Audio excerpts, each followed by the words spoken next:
l'objectif de ces travaux était vraiment de clarifier les points de la littérature académique qui font consensus ou pas, et un peu de fournir des guidelines, très souvent négatives, comme nous l'avons précisé, puisque c'est ce qui devrait nécessairement être fait, mais surtout ce qui ne devrait pas être fait, au vu donc on va dire du point de vue des experts.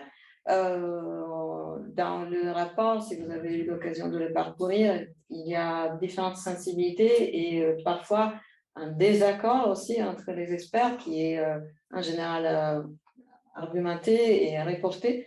Ça faisait partie aussi de cette expérience. Frédéric Bonan a été un peu le coordinateur, et donc Frédéric, moi et Jean-Michel Grachan avons assuré l'écriture du rapport. Super. Bon, et ben, merci pour tes précisions. On va pouvoir commencer avec les questions. Donc, tout d'abord, peut-être pour commencer et pour préciser un petit peu le contexte général, est-ce que tu pourrais nous décrire justement le contexte qui a amené en fait toutes ces discussions sur la réforme du système électrique? Pourquoi est-ce que toutes ces questions qui peut-être étaient en suspens avant se sont cristallisées aujourd'hui? Quels sont donc justement les points qui ont été discutés, qui demandent une réforme aujourd'hui, et pourquoi? C'est vrai qu'on est aussi dans l'historique, c'est-à-dire qu'il y a un an, les conflits ukrainiens a accentué déjà les tensions existantes dans la reprise post-Covid sur les marchés en général de l'énergie et des matières premières, en créant en fait essentiellement une crise du gaz. C'est-à-dire que les liens très forts entre l'importation de gaz russe et aussi notre consommation, en fait, en tant qu'Europe globalement, et les différences après à l'intérieur des pays membres, a déterminé une envolée des prix, d'abord du gaz, dans l'anticipation de ruptures d'approvisionnement qui, de fait, sont arrivées quelques mois plus tard. Et en conséquence, donc, de l'augmentation du prix du gaz, de l'augmentation aussi du prix de l'électricité. Et ceci a apporté dans les débats quelque chose qui, nous, en tant qu'économistes de l'énergie ou du climat, nous avons toujours mis en avant, donc les problèmes effectivement de la relation entre la sécurité d'approvisionnement et les marchés, donc les prix, mais qui a été porté de façon très abrupte aussi dans les milieux de la décision économique, politique, et aux yeux aussi des consommateurs. Si on revient à cette période, c'est là où les politiques se sont aussi emparés de ces sujets en tant que, quelque part, peut-être un dernier ressort de la fiabilité et du niveau des prix que les citoyens et les entreprises se trouvent après à payer. Et depuis la création, je pense, du marché électrique, donc en 96, la première directive, 98 pour les marchés du gaz, je pense que c'était la première fois qu'on entendait parler de la centrale marginale. J'ai l'habitude de dire que je pense que personne ne s'était intéressé à cela avant. Et d'une façon aussi, voilà, ces liens, ces prix des énergies, pourquoi ils augmentent et pourquoi la guerre pose autant de problèmes. On a découvert un tas de choses. Et aussi, donc, les fonctionnements très étranges de ces marchés électriques. Donc, voilà, l'élément qui peut-être aussi peut nous faire réfléchir aujourd'hui. On est parti d'une crise du gaz. Et à la fin, on essaye de réformer ou pas, on verra peut-être à la fin, le marché de l'électricité. Donc, le marché du gaz, même s'il était au centre et l'élément qui a déclenché ces tensions, reste, on va dire aujourd'hui en tant que tel, structuré comme un marché d'échange international, alors qu'on s'est interrogé sur les rôles du marché électrique, comment il perçoit, reçoit aussi les tensions du marché du gaz et comment il peut évoluer pour favoriser de façon encore plus forte la décarbonation. Et justement, tu parlais donc de effectivement ce fonctionnement qui peut paraître étrange, du fonctionnement donc, du marché de l'électricité qui fixe son prix sur la centrale marginale. Donc, c'est pour ça, effectivement, qu'on a beaucoup entendu parler que le prix de l'électricité était corrélé au prix du gaz et que beaucoup d'observateurs ou même de politiques ont dit que c'était une règle absurde et qu'il fallait la modifier. Est-ce que justement, dans les travaux qui ont été menés donc par le collectif d'académiques dont tu parlais, est-ce que cette règle, elle est amenée justement à être discutée ou est-ce que ça fait partie des interdits, enfin des conseils de non-modification du marché? Est-ce que cette règle, elle est efficace et il faut la garder ou est-ce qu'il faut justement la réformer? Ben, c'est vrai que moi, je me rappelle même d'une conférence de presse dans laquelle le président de la République montrait ces liens entre les prix de l'électricité et les prix du gaz. Et il y avait pas mal de mots qui n'étaient pas corrects, qui ont circulé, donc comme celui de corrélation et encore pire, indexation. On a entendu pendant plusieurs mois parler de l'indexation du prix de l'électricité à celui du gaz. Et moi, j'ai toujours répondu, quand on m'a demandé d'expliquer ces phénomènes, disant que une indexation existe quand elle est inscrite comme une règle contractuelle, administrative, et pas comme quelque chose qui arrive dans les marchés. Et dans l'histoire ou dans les éléments qui nous intéressent et qui ont été rediscutés autour de cette crise, il y avait une seule indexation éventuelle qui aurait pu nous intéresser, c'est l'indexation du prix du gaz au prix du pétrole. Donc, ça, c'est complètement autre chose. C'est les liens entre les prix de l'électricité et les prix du gaz, c'est quelque chose qu'on voit dans tous les marchés en fait, c'est les liens entre les prix de l'input et les prix de l'output. Sauf que le marché de l'électricité étant une commodité, l'électricité qui n'est pas stockable et qui est un bien homogène, pour autant qu'on puisse ça aussi le discuter ultérieurement, produit à partir de différentes sources, qu'il s'agisse des centrales à charbon, à gaz. On a désormais sorti, sauf pour des questions vraiment très particulières, les centrales diesel, en fait, les centrales à fuel, les centrales aussi qui utilisent des énergies renouvelables, donc les sources de production d'électricité intermittente. Donc tout cela donne un output homogène, mais avec des coûts, donc des technologies et donc des coûts très différents.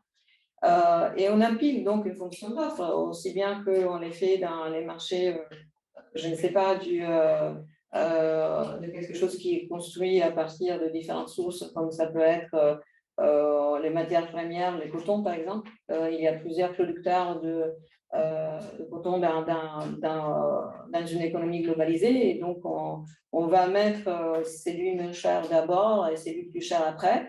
C'est le même principe, donc c'est le principe de l'ordre de préséance ou merit order. Il a fallu expliquer plusieurs fois aux journalistes, aux politiciens. Je pense que c'était un peu dur de comprendre. Donc, à la fin, on arrive à quelque chose qui crée les prix de l'électricité, tout en considérant aussi un autre input qui est celui des quotas de CO2.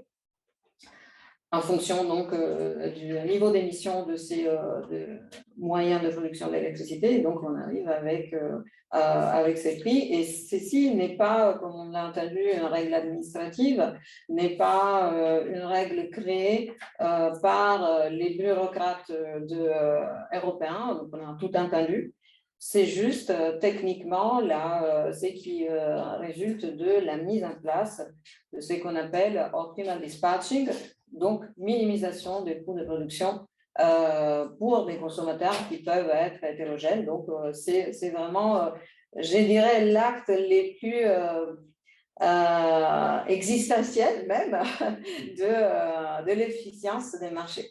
Donc, certes, c'est quelque chose qui ne prend pas du tout en compte les dimensions qui sont à la base un peu celles plus difficiles à résoudre, donc tout ce qui est redistribution entre groupes de consommateurs, mais c'est un principe qui mise les coûts, donc maximise l'efficacité. Très bien. Et justement, face à cette envolée des prix de l'électricité, on a vu plusieurs États, plusieurs donc, politiques pour réduire, justement, amortir cette augmentation qui est répercutée sur les consommateurs. Donc, est-ce que vous pouvez est-ce que tu peux nous montrer un peu un tour d'horizon de ce qui a été fait en Europe et quel est justement, comment ça s'agence avec cette réforme possible du marché au niveau européen est-ce qu'en fait, l'électricité, qui est un bien qui est quand même particulier, qui a une dimension effectivement de sécurité d'approvisionnement, de souveraineté nationale, comment est-ce qu'on va réussir à concilier une réforme au niveau européen avec des directives, enfin, avec des lois qui ont été passées à des niveaux plus nationaux face à cette crise? Comment ça se passe un petit peu, ce jeu-là? Disons qu'il faut voir un peu quelle est l'architecture du marché européen et dans quel cadre s'inscrit aussi la gouvernance du marché électrique en Europe. C'est-à-dire que les directives européennes, à partir, comme je le disais, de 1996, ont progressivement construit un marché. À partir de 2008, gaz et électricité sont régis par un ensemble de directives coordonnées. Et quel est l'objectif final? Donc, l'objectif, il est décliné sur les 3 piliers de la politique énergétique européenne, c'est-à-dire compétitivité, sécurité d'approvisionnement et décarbonation. Donc, à partir notamment de ces derniers objectifs, il a été affiché de façon plus forte en 2000, avec la directive 320. Mais après, donc cela détermine un cadre. Cela après a permis la création des zones de trading, a permis la création aussi d'un cadre harmonisé pour l'échange de l'électricité et de gaz à niveau européen, donc la construction d'infrastructures transfrontalières qui n'existaient pas avant qu'on ait ces projets de construction des marchés européens, la réglementation aussi européenne avec l'existence d'un régulateur européen, non seulement les régulateurs nationaux, mais avec un point très important qui est celui de la souveraineté énergétique, qui est un concept très important et qui prend en compte en fait un peu l'historique des 27, 28 et la présence de l'Angleterre n'a pas été indifférente dans l'évolution vraiment même de la conception des marchés. Disons aujourd'hui 27 pays qui ont de nombreuses hétérogénéités, tant dans la structure de production d'électricité, dans les mix électriques, que aussi dans les niveaux de richesse. Et pour revenir aussi à ta question, la capacité aussi des États à intervenir pour ce qu'on a vu cette dernière année, pour essayer, tant bien que mal, d'isoler un peu les consommateurs et de protéger les consommateurs sur un volet des prix. Il y a eu donc cette question de souveraineté nationale est toujours on va dire un point d'équilibre qui doit être trouvé dans chaque État en fonction aussi de ses ressources et en fonction aussi de la pression politique. Et donc, cela a été vraiment laissé par la Commission européenne au cadre national. C'est qui nous a conduit à avoir des formes d'intervention assez différentes, soit sur les instruments qui ont été utilisés, soit aussi sur les niveaux d'intervention. Évidemment, on a en tête l'annonce plutôt allemand qui a mis à disposition 200 milliards d'euros pour les consommateurs à la fois industriels et résidentiels, sachant que l'Allemagne, c'est quand même les pays probablement les plus industrialisés d'Europe, donc avait à cœur la compétitivité aussi de son industrie, qui est une industrie lourde et qui utilise beaucoup d'énergie, à des pays dont on n'a pas entendu parler. Donc, qu'est-ce qui s'est passé moi, je mets toujours en avant avec cette dimension vraiment européenne. Qu'est-ce qui s'est passé pour les consommateurs, je ne sais pas, lituaniens, slovaques? Voilà, on a entendu beaucoup parler de qu'est-ce qui a été fait en France, Espagne, Allemagne, un peu en Italie, quelque chose sur la Grèce qui a essayé aussi de construire sa vision. Et les autres 23 pays, qu'est-ce qu'on a fait? Et pourtant, la construction du marché européen a pour objectif vraiment le fait d'avoir l'égalité des consommateurs européens. C'est-à-dire que l'objectif n'a jamais été de baisser les prix. Si on a la patience de lire les textes, cet objectif n'est pas exprimé en tant que tel, mais de créer pour les citoyens européens les mêmes conditions de fourniture d'électricité, avec les mêmes choix. Donc, effectivement, les pays qui ont réagi les plus ont commencé à avoir des mesures plutôt inégalitaires, hein, c'est-à-dire que ce sont des mesures qui n'ont pas visé les consommateurs vulnérables. Donc, une partie des pays a, comme première réponse, éliminer une partie de la taxation des prix de l'électricité et du gaz, donc en particulier la taxe sur la valeur ajoutée.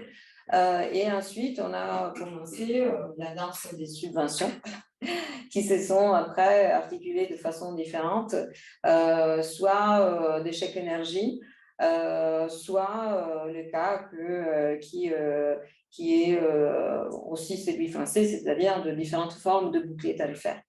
À savoir que quand même, sur les panoramas des différents pays européens, l'importance et l'entité du bouclier tarifaire français est quand même de loin l'une des plus fortes. Donc, les mesures qui ont été utilisées, donc dans un premier cas, donc réduction de la TVA, subvention directe et puis subvention indirecte via aussi des formes de crédit d'entreprise vers la on va dire à partir quand on a compris que la crise allait s'installer à partir de voilà, on va dire du début de l'été dernier, quelque chose qui visait un peu plus les entreprises. Okay. Et on a quand même, les considéré que globalement, les coûts des mesures, on est toujours en train de les chiffrer à un niveau européen, mais les coûts globaux des mesures qui ont été prises pour isoler les consommateurs de la hausse du prix de l'électricité et du gaz est équivalent à peu près 1% du PIB européen. Okay.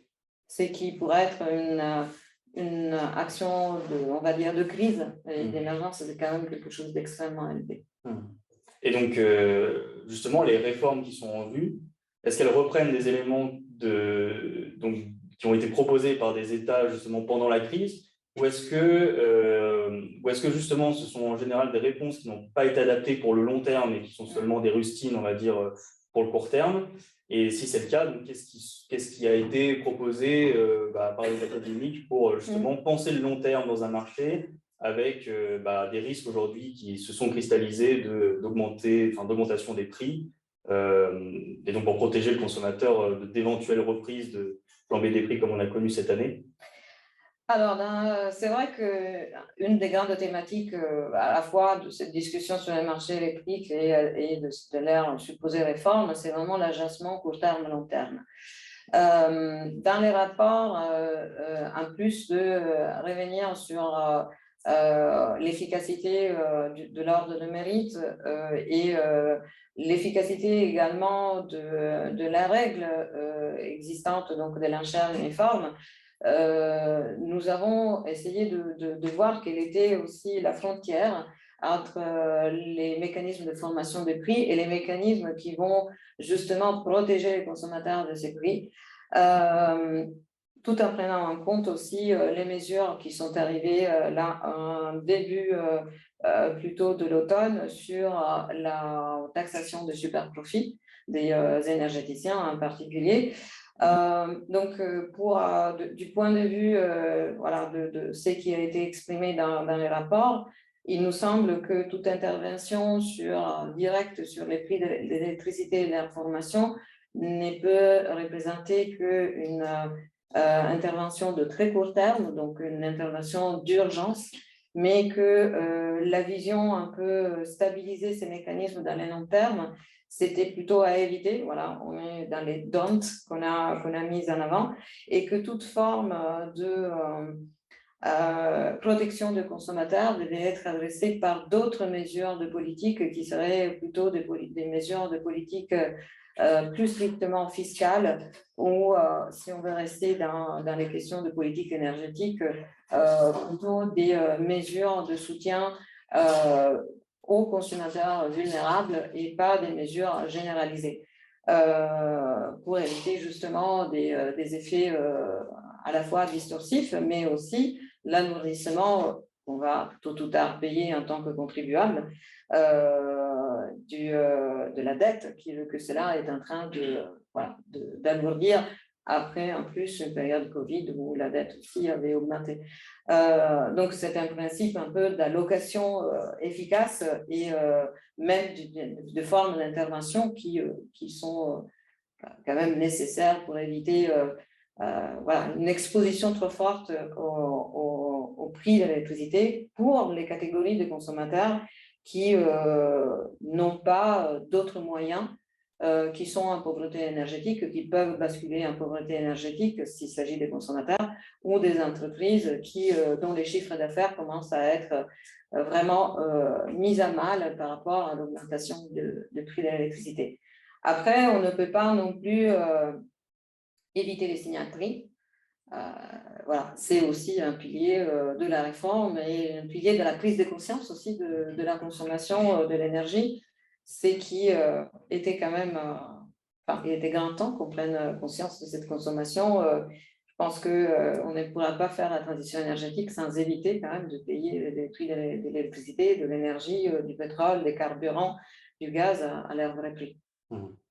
Et justement, en fait, quand on parle du prix de l'électricité, on omet souvent le fait que finalement, il y a plusieurs prix de l'électricité.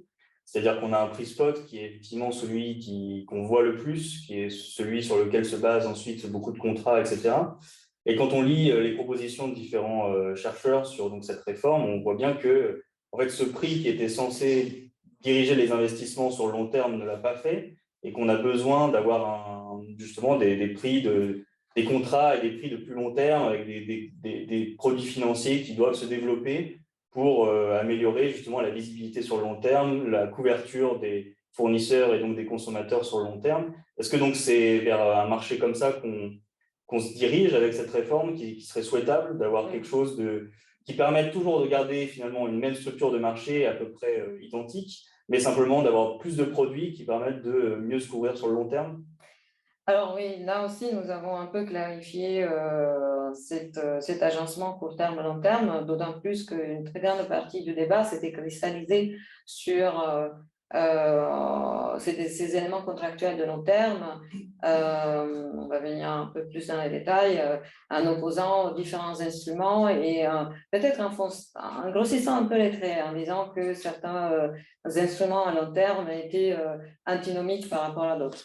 Nous avons un peu remis à plat ces points de vue, voilà, en nous basant sur ce qui est à la fois l'architecture du marché électrique européen dans les textes et à la fois ce qui a été publié, en fait, quelle est la vision académique sur ces questions. Dans l'architecture du marché européen, et j'en profite pour souligner que les marchés européens, à la fois de l'électricité, du gaz et des quotas aussi à polluer, c'est quand même l'exemple les plus avancés au monde des marchés où on met des entités et des pays très différents dans un seul cadre. Donc, si on a dû l'ajuster au cours du temps, c'est aussi parce que c'est au niveau de l'ambition qu'on porte, je pense, à niveau international. Donc, oui, on a un peu procédé dans une démarche un peu de RR et puis correction. Donc, on a un peu voilà, progressivement amélioré cette architecture de marché, mais les piliers de l'architecture du marché, c'est les marchés de court terme. Donc, c'est ce qu'on appelle les marchés spot, qui comprend donc les marchés, le day ahead, les marchés du lendemain, les marchés infrajournaliers, les marchés après qui sont de plus court terme jusqu'à arriver à la livraison finale avec un passage par des marchés, par des mécanismes justement qui peuvent être régulés. Mais aussi tout ce qui se passe avant. Donc, on a toute une timeline qui est qu'est-ce qui se passe avant le marché de court terme. Donc, on a un marché des produits standardisés court terme, donc les marchés des futures, dans lesquels on peut faire du trading à 1 mois, 3 mois, 6 mois, jusqu'à 2 ans, avec un degré de liquidité qui diminue. Autant l'horizon donc s'éloigne. Ça, c'est aussi un phénomène assez connu sur tous les marchés européens. Donc, ça fait partie intégrante en fait du trading de l'électricité et je pense tous traders de l'électricité, à partir de mes étudiants auxquels j'impose de faire des jeux sur le marché de l'électricité qui sont confrontés à ça et aux vrais traders qui soient des producteurs ou pas, hein, d'ailleurs, ils jouent avec ces différentes échéances parce que ça fait partie des mécanismes de base de construction d'un portefeuille et de minimisation des risques.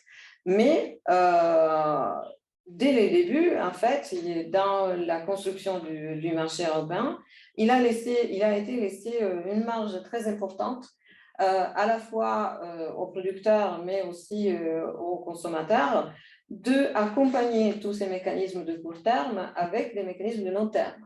Donc, sans que cela rentre vraiment dans un cadre très régulé, l'existence de contrats de plus long terme a été quelque chose qui est spontanément arrivé et qui a façonné l'évolution des marchés électriques et qui s'est renforcé effectivement avec les besoins de la décarbonation qui ont vu émerger des formes contractuelles très spécifiques.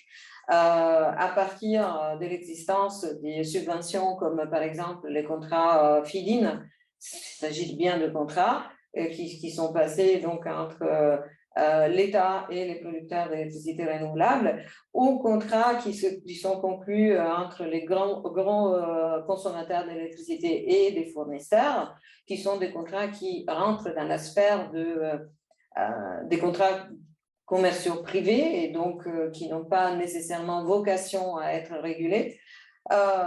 Et donc, c'est vrai que peut-être qu'on a une certaine hétérogénéité de ces arrangements contractuels et à la une de cette crise, on s'est posé la question, mais qu'est-ce qu'il faudrait faire pour normaliser ce contrat?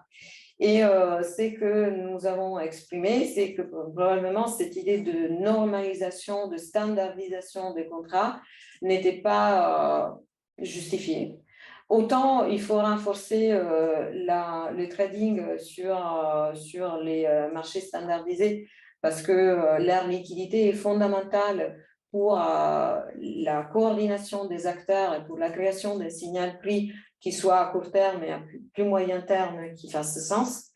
Autant il n'est pas nécessaire dans ces besoins qu'on a de faire émerger un signal de long terme, il n'est pas nécessaire d'opposer un peu les grands protagonistes du débat, c'est-à-dire les contrats aux différences, dans leurs différentes déclinaisons qui peuvent être voilà, des contrats pour certaines formes d'énergie. Bon, elles ont été notamment utilisées dans les secteurs éoliens, et les Power Purchasing Agreements, qui sont par contre des contrats voilà, bilatéraux, complètement privés, et qui, de fait, ont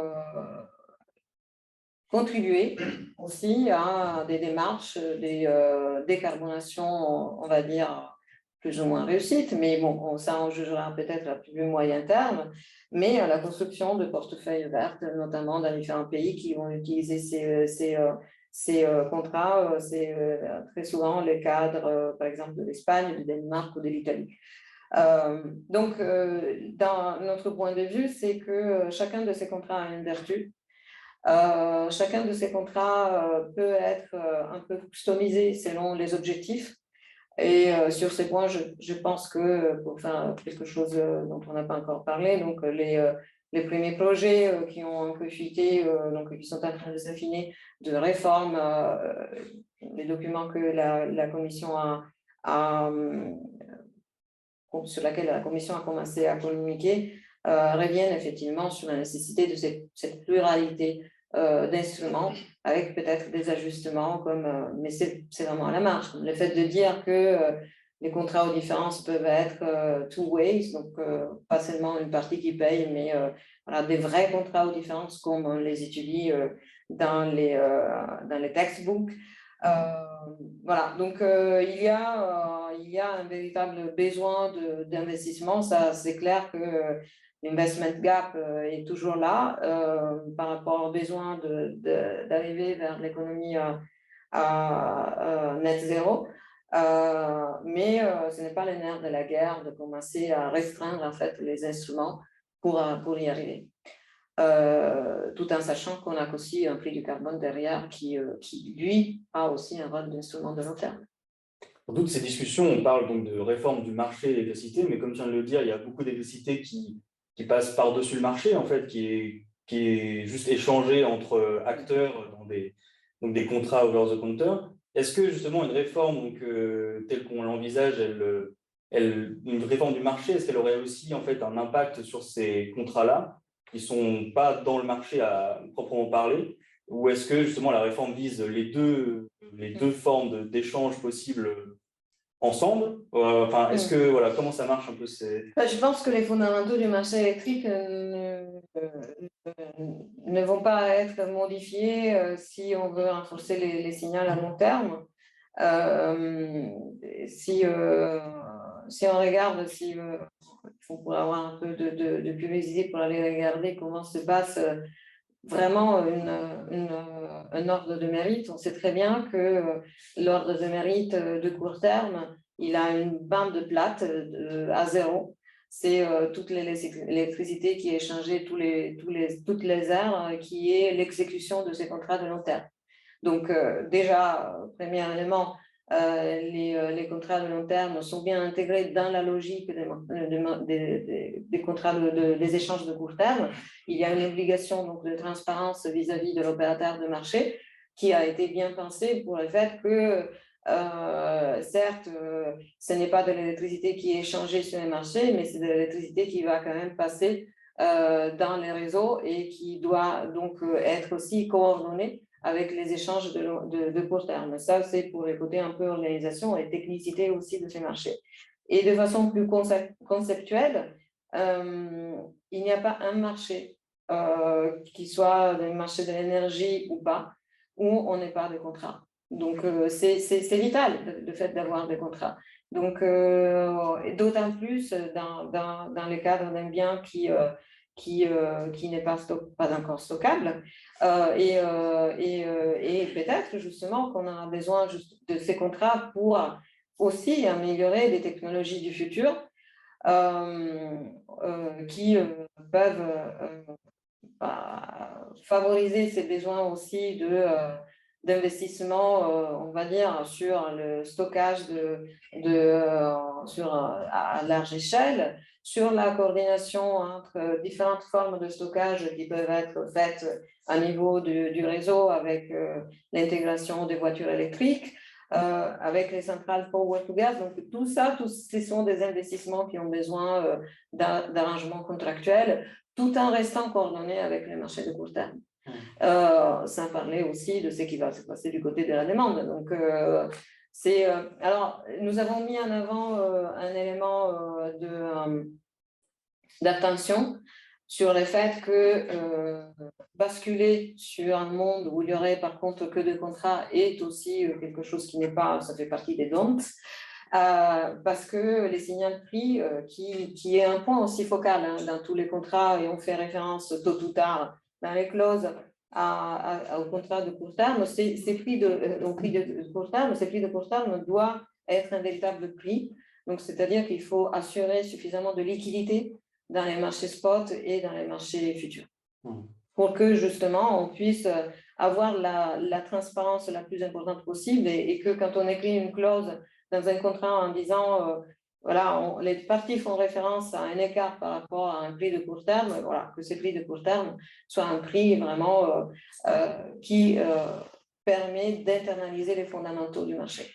Est-ce que dans ces discussions, on pense aussi au plus long terme en imaginant une Europe en 2050 où justement on ait potentiellement atteint les niveaux d'investissement dans les renouvelables qu'on se fixe aujourd'hui, qui ferait qu'on aurait en fait un merit order dégénéré avec pratiquement toute une production à coût marginal nul. Et donc dans ce cas-là, est-ce que la réforme qu'on pense aujourd'hui, on la pense aussi pour ces moments-là où on espère avoir de plus en plus d'énergie renouvelable dans le réseau et donc un marché spot qui aurait une volatilité, soit qui serait toujours à zéro, ou alors d'un coup qui monterait très, très, très haut, justement, avec du gaz, c'est des centrales qui auraient besoin de se rémunérer donc très cher. Est-ce qu'on pense aussi aujourd'hui ça, ou est-ce que c'est dans un deuxième temps qu'on va réformer de nouveau le marché pour en arriver là? Je pense effectivement, l'une des raisons pour laquelle aussi j'ai essayé je me suis plongée sur une question comme je dis toujours, j'ai pensé avoir fermé le chapitre électricité après avoir écrit mon livre et le monde a voulu que non. Je pense qu'on avait vraiment une occasion unique de repenser les marchés de l'électricité et on ne va pas s'amuser à le refaire tous les 10 ans. On a besoin aussi de cette stabilité et je pense que c'est vraiment un élément fondamental qui arrive dans la projection de 2050.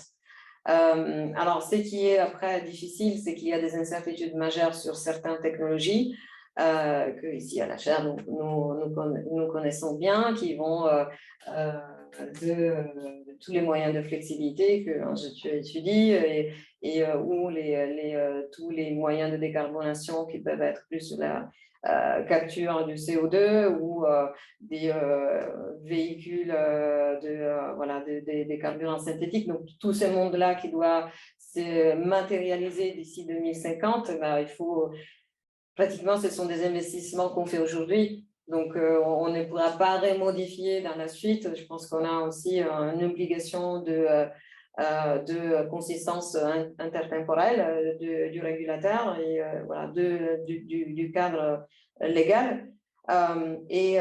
Si on fait à l'inverse, on se dit est-ce que c'est qu'on écrit aujourd'hui va être robuste à ce qui va se passer en 2050 il faut le prendre comme une contrainte.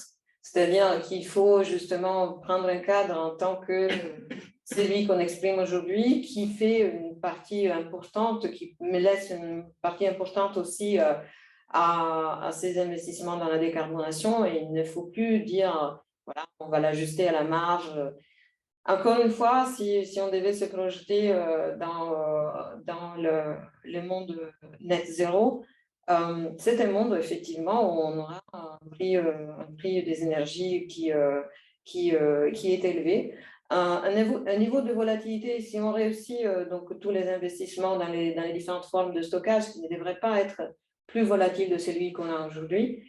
Et en termes de niveau, n'oublions pas que cette réforme a été déclenchée par une période de prix très très élevée. Mais il y a eu une tentation de réforme il y a 4 ou 5 ans quand on a eu l'effet inverse, quand le pourcentage d'intégration des renouvelables commençait à être important dans différents pays européens et on a eu donc l'effet d'une diminution donc, du merit order, donc dépression du prix au vrai sens du terme, et donc crainte aussi sur le fait que les secteurs de l'électricité et du gaz n'étaient pas suffisamment rentables. Et on est passé à travers. Donc, je pense que les piliers qu'on pose aujourd'hui sont aussi les piliers de demain, parce que les investissements qu'il faut faire pour 2050, on les fait aujourd'hui. Et peut-être une dernière question avant de passer donc, aux questions de l'audience. Pour ouvrir un peu la réflexion à un niveau géographique plus élevé que l'Europe seule, est-ce qu'il y a des réflexions sur des interconnexions autres, avec notamment, on pense à l'Afrique du Nord.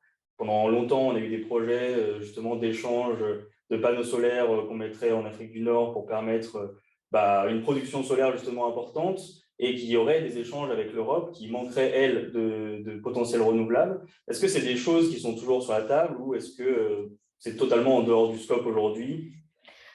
Disons que la question se pose sur, donc une fois qu'on a pensé les systèmes électriques européens, qu'est-ce qu'il nous faut encore quel est l'échange avec le reste du monde?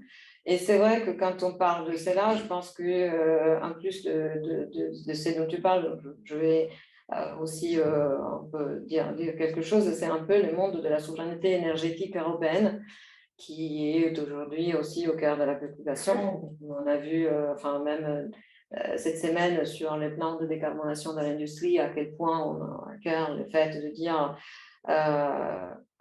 presque un retour sur la protection de l'Europe vis-à-vis de la dépendance extérieure, donc une dépendance aussi sur les matériaux critiques de la transition énergétique. Donc, je pense qu'il y a aussi une façon de repenser les frontières. On a aussi les mécanismes d'ajustement carbone aux frontières, qui me semble être aussi quelque chose qui devient de plus en plus important dans les différents instruments que l'Europe est en train de mettre en place. Mais je reste sur le fait que voilà, c'est un peu une vision très, on va dire, normative, un problème, un instrument. Donc, les marchés électriques en soi ne peuvent pas tout résoudre. Les technologies du futur ont besoin effectivement de différentes formes d'approvisionnement. L'hydrogène donc, est particulièrement important pour les mécanismes dont tu parlais, c'est-à-dire qu'on va importer de l'électricité décarbonée produite à partir des centrales solaires. Bon, Desertec, je pense que vous êtes trop jeune pour vous rappeler de ça, mais on a entendu parler plusieurs fois. Donc, pourquoi on a voilà, les panneaux solaires dans les Sahara, encore faut-il les installer. Et après construire des lignes de transport sous-marines qui, donc avec la transformation aussi des niveaux de tension, arrivent jusqu'à l'Europe et nous approvisionnent en électricité bas carbone qui serait aussi nécessaire pour alimenter les électrolyseurs et aussi produire tout l'hydrogène vert dont on aura besoin. Il y a de très fortes incertitudes sur cela.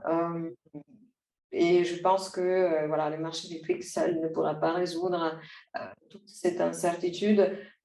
Si on a un prix de l'électricité qui n'est pas biaisé, nous avons aussi souligné l'importance de rester vigilant sur les questions de pouvoir de marché. Ça sera une pierre à l'édifice très importante dans l'avancée technologique dont on a besoin pour décarboniser. Mais est-ce qu'aujourd'hui, on charge ces marchés électriques en disant, voilà, c'est le seul instrument qui va être nécessaire et qui va guider les investissements plus ou moins, on va dire, miraculeux. C'est un peu compliqué. Ouais. Merci pour avoir répondu à nos questions, les questions de la chaire. Et puis maintenant, on va passer aux questions donc, du Zoom. Oui, merci Anna. Je vous invite à lever la main si vous avez des questions. Je ne vois pas de réaction pour l'instant, donc je vais commencer par une question qui a été posée par Philippe Marne et qui a dû nous laisser, donc il ne pourra pas être porte-parole de sa question, donc je me charge de la poser. Il demande, le rapport que vous avez rendu à la CRE comporte-t-il des recommandations concernant la mise en place au niveau européen d'obligations prudentielles sur le marché de l'électricité visant à imposer aux fournisseurs une couverture minimale de leurs approvisionnements en électricité avec des produits de couverture de long terme?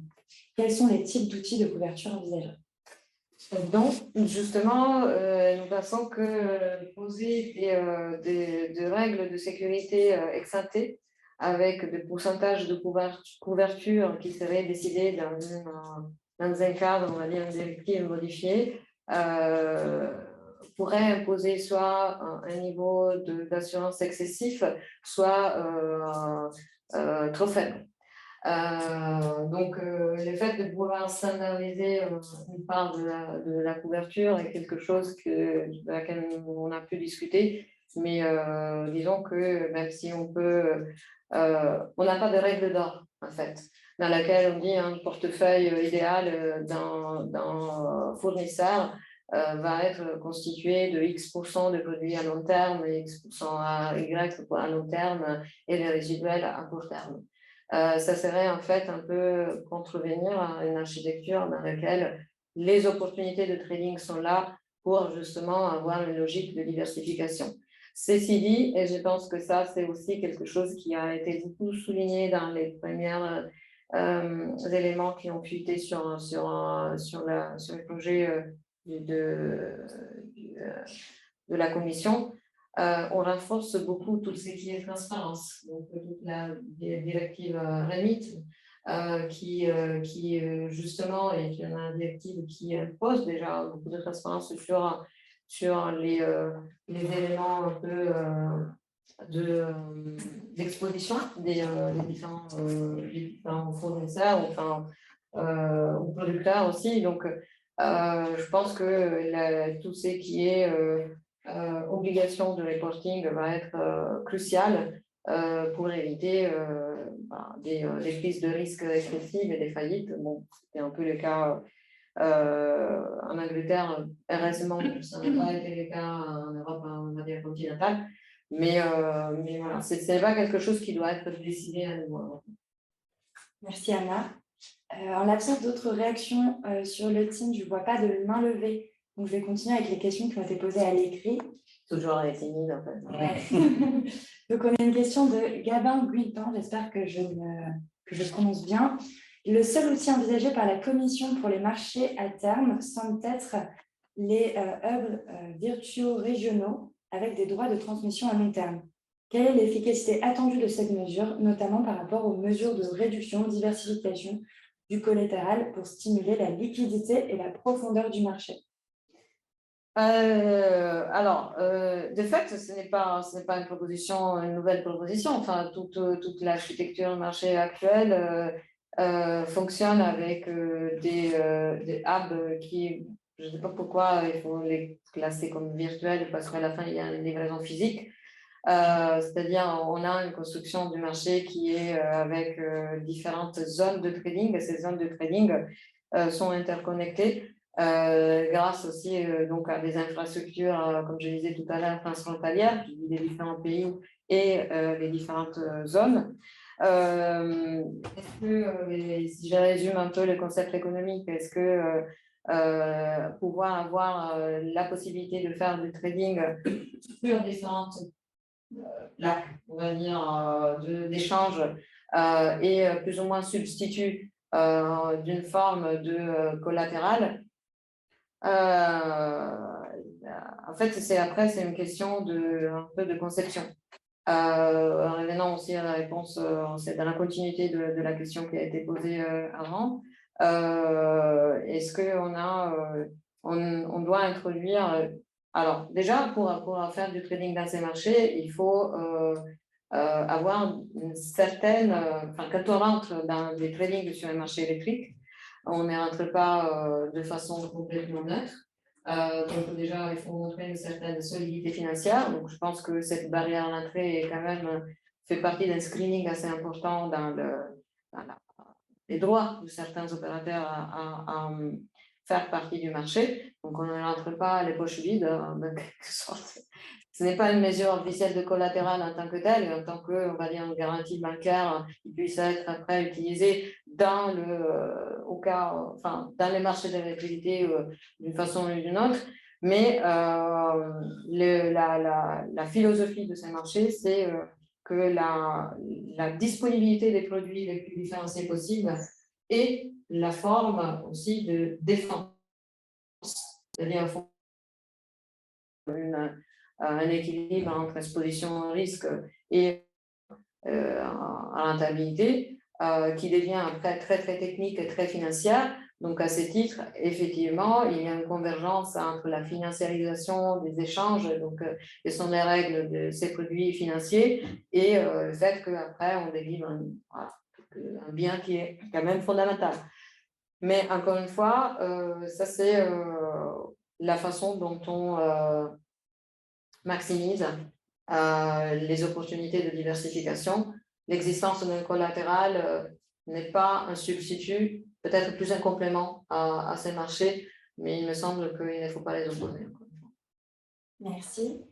Donc, du coup, la dernière question qui a été posée en ligne, toujours dans le prolongement en fait, de la question qui a été posée tout à l'heure sur toutes les transactions over the counter, Arthur Lynch se demande quel avenir pour les marchés de capacité dans un marché électrique où une grande partie des capacités bénéficient de CFD PPA.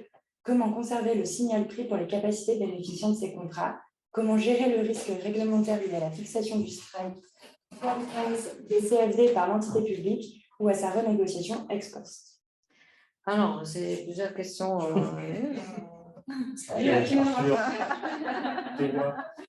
Ouais, on te connaît. Voilà, on reconnaît mes étudiants, sociaux étudiants, voilà, très bien. Alors déjà, dans l'ordre, dans les rapports, il y a une partie sur le marché de capacité Et la question qui nous a animés dans les rapports, c'est est-ce qu'on fait le marché de capacité européen ou on laisse, encore une fois, c'est là dans les cadres des choix qui sont faits par les pays. À savoir que sur les 27, encore une fois, on a du Quito double, donc des pays qui n'ont pas de mécanisme de capacité explicite, des pays qui ont des paiements de capacité, des pays qui ont des marchés de capacité. Donc, l'hypothèse que nous avons discutée, est-ce qu'il doit y avoir un mécanisme de capacité européen comme on a un marché, enfin, même si segmenté par différentes zones de trading. Et donc, c'est là que la théorie est à l'épreuve de la réalité. Et c'était la même question sur les location and marginal pricing. Donc, dans la théorie, les marchés energy only, on va dire que, enfin, il y en a très peu aujourd'hui qui le font, donc l'importance d'avoir un marché de capacité reste, et nous la réaffirmons. Donc, déjà, premier point, sauf que le marché de la capacité européen n'aurait pas de sens. Pourquoi? Parce que les différents pays ne sont pas tous au même degré de décarbonation et le chemin qu'ils doivent parcourir est très différent parce qu'il y a une très forte dépendance au passé. Donc, une uniformisation des mécanismes de capacité, encore une fois, n'est pas le bon équilibre à niveau européen. Et il laisserait peut-être peu de choix pour que ces mécanismes de souveraineté énergétique soient aussi respectés. Et comme je disais, c'est un peu pareil que le location and marginal pricing. C'est vrai que sur les papiers, c'est très bien. Je pense qu'on a fait des longues discussions avec William Morgan, qui l'a défendu, je dirais, jusqu'à la dernière virgule. On a fait état de sa position, mais aujourd'hui, en fait, ces mécanismes très complexes sont opérationnels qu'en New Jersey, donc dans les systèmes nord-américains, sont un peu présents aussi en Italie avec 21 prix. Bon, ce n'est pas les 200 prix calculés par PIGEM, mais déjà 21, c'est pas mal. Et donc, voilà, à l'instar de toutes ces initiatives qui peuvent être très décentralisées, le marché de capacité le sont aussi.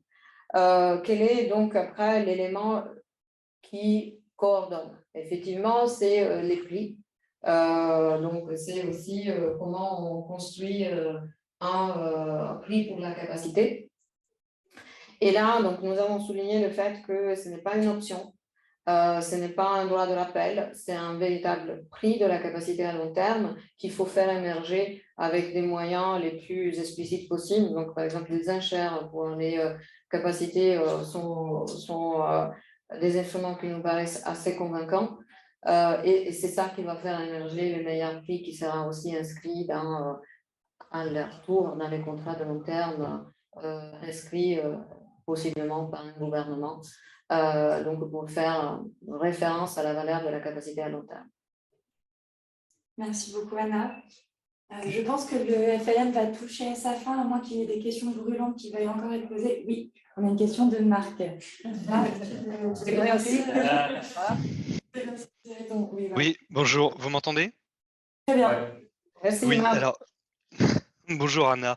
Alors oui, j'ai effectivement une question. On a entendu certains acteurs économiques, y compris d'ailleurs des responsables de gouvernements de pays européens, suggérer que le prix du carbone avait contribué aussi à déstabiliser, voire à amplifier cette crise du secteur énergétique. Et allant jusqu'à parfois suggérer d'ailleurs de mettre en suspens le marché du carbone européen. Alors, sans même discuter du bien fondé ou pas de cette mise en suspens par rapport aux objectifs climatiques, est-ce que effectivement on peut dire ou pas qu'il y a une interaction suffisamment forte entre les deux marchés pour que la forte croissance qu'on a connue du prix du carbone depuis à peu près 3 ans, effectivement, pas forcément contribuer, mais accélérer le problème? Et est-ce qu'il y a des solutions si c'est oui? Alors, il y avait merci Marc pour cette précision. Effectivement, il y avait un volant, un moment de cette idée de réforme qui voulait réintroduire, et cela a été discuté notamment en France, qui voulait réintroduire la notion qui, par ailleurs, m'est chère pour y avoir travaillé, des prix planchers du CO2. Pour avoir un signal complémentaire sur la décarbonation pour éviter une éventuelle baisse de la tension, pas électrique, mais sur le marché du CO2. Donc, ceci a disparu progressivement. Pourquoi? Parce que pour plusieurs raisons, en fait. Alors, déjà, l'augmentation dont tu parles, donc, des quotas de CO2 a fait l'objet d'une enquête donc, de l'autorité de surveillance de marché, donc de la DG Environnement, qui a donc assuré qu'il n'y avait pas eu de position de manipulation donc, sur ces prix. Sur les prix donc, du CO2. Donc, comment donc, on peut comprendre cela? C'est-à-dire que quand les prix du CO2 a augmenté, il a bien augmenté parce qu'il y avait des fondamentaux qui justifiaient en fait les niveaux. Et j'ai souvent dit que les marchés du CO2 est vraiment un peu le thermomètre de la décarbonation, dans la mesure où c'est un peu la proxy de l'effort dans les différentes stratégies d'abattement. Il faut absolument le préserver. Donc, c'est la suspension à laquelle tu fais référence, c'est vrai, dans un autre moment de grande confusion, parce qu'il y en a eu un moment de grande confusion pendant cette année, on l'a évoqué, mais après, est-ce que c'était vraiment à cause de ça, l'élément qui, à la marge, était en train de déstabiliser? Moi, je pense qu'au contraire, c'était un élément qui a permis, et là, avec un jeu de mots, de garder les caps, c'est-à-dire de montrer que derrière tout cela, il y avait quand même un besoin sur la transition énergétique. Donc, on sait que c'est un marché aussi qui est très sensible aux états d'âme, aux annonces régulatoires. Et le fait qu'il puisse être aussi sensible montre à quel point on est encore sur un niveau de sensibilité. C'est-à-dire que si on a cette réaction, c'est qu'on n'a peut-être pas fait assez, qu'on est en train parfois de s'inquiéter qu'on n'a pas fait assez. Et après, on a déjà réformé ces marchés, on a un mécanisme de stabilité qui confère quand même une forte crédibilité au prix carbone. Il y a 2 semaines, on parlait du prix qui avait frôlé les 100 €. Maintenant, on est descendu à 86. Mais c'est normal, il y a un effet saisonnier. Normalement, on va vers l'été, la demande de chauffage diminue. Donc, vraiment, ce n'est pas pour défendre à tout va les marchés, mais pour défendre en fait la conception. C'est ça que je pense, et c'est un bon mot de la fin. Je ne défends ni le marché ni la régulation, mais je défends la cohérence de l'architecture, des marchés de l'énergie, des marchés du CO2 et des efforts qui sont encore très importants à faire pour arriver à une économie dans laquelle on va émettre autant qu'on puisse stocker de façon naturelle ou technologique. Voilà, tous les éléments qui sont difficiles, hein, parce qu'encore une fois, ce sont des prix élevés qu'il faut toujours intégrer dans l'économie. Donc, c'est sûrement les plus importants pour y arriver. Des plus plus vite, parce que je pense qu'on a accumulé déjà suffisamment de retard. Donc, je pense qu'il n'y a pas d'effet de contagion, on va dire, comme ça, entre la réforme du marché de l'électricité et une ultérieure réforme du marché du CO2, qui, au contraire, ne peut que devoir se renforcer et s'élargir. Donc, de plus en plus, donc, on a encore donc, tous les défis que nous étudions ici, donc élargissement, transport, bâtiment, et le prochain va être aussi transport maritime et agriculture. Donc, on n'a pas fini de s'amuser. Merci Anne. Bon, je pense que le FLM va toucher à sa fin, mais avant de vous quitter, je voudrais en profiter pour remercier déjà tous les participants pour leurs questions et puis pour le fait d'avoir permis à ce FLM de se dérouler dans de bonnes conditions. Merci à tous les doctorants de la chaire aussi pour leur aide dans la construction de cette interview. Et un chaleureux merci à Anna. Merci à vous d'avoir suivi aussi voilà, cette proposition que je vous avais faite et qui me semble avoir bien réussi. Merci à tous. Merci.